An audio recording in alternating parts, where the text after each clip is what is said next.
When the snow thins, a colossal hush breaks, and something stirs. In the hush of early spring, a grizzly rises from the dark, massive, ancient, and still smelling of winter. He yawns, a cavernous sound swallowed by the peaks, then stretches each shoulder like the turning of a slow, inevitable tide. Up close, every guard hair and scar tells a map of seasons.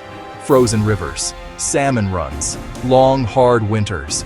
His paws, enormous and patient, press into the thawing earth, claws catching at the last crust of snow.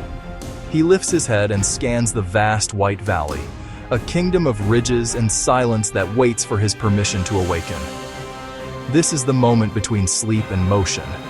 Raw power tempered by the careful, steady patience of a survivor.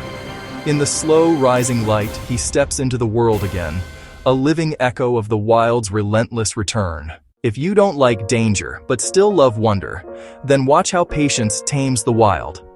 Beat. If you don't chase headlines but cherish small moments, then stay for the lesson. Beat. If you don't speak bear, you'll still understand this love. Beat. Here, under a wide sky, Mama Grizzly teaches the rules of survival. Soft nudge, patient demonstration, repeat, beat. She shows them how to dig for hidden roots, pawing carefully, then steps back as the cubs copy, messy and proud. Beat. Next, berries. She points with a paw. They tumble through bushes, laughing in tiny bear ways. Beat. At the riverbank, she stands watch during the salmon run, every move protective, every glance a promise. Beat. Between lessons they wrestle, they flop, they tumble, play that builds strength and trust. Beat. This is nature's classroom, fierce, tender, and unspoken. Beat. Stay gentle, stay respectful, and let these moments remind you why wild hearts matter. Beat. Tiny paws, huge lessons. Watch how a mother grizzly shapes the wild future of her cubs.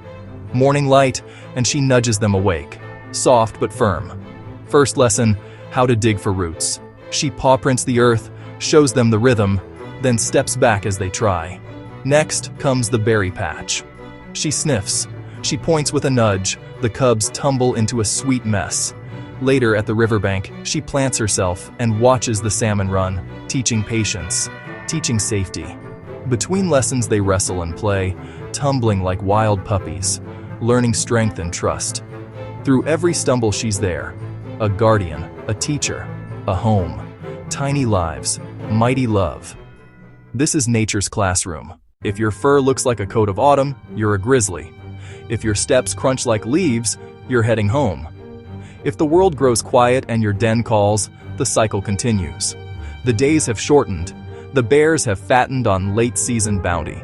Now they roam through amber forests, noses to the earth, digging new dens, testing caves, careful architects of survival.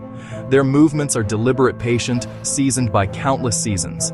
Golden light bathes their fur, they forage, wrestle, settle disputes with old-world calm. Cold edges the air, the first snowflakes dust the ridgeline. One lone grizzly pauses, lifts its head, and surveys the land it knows by memory. Grand, quiet, inevitable. The end of one season is simply the promise of the next.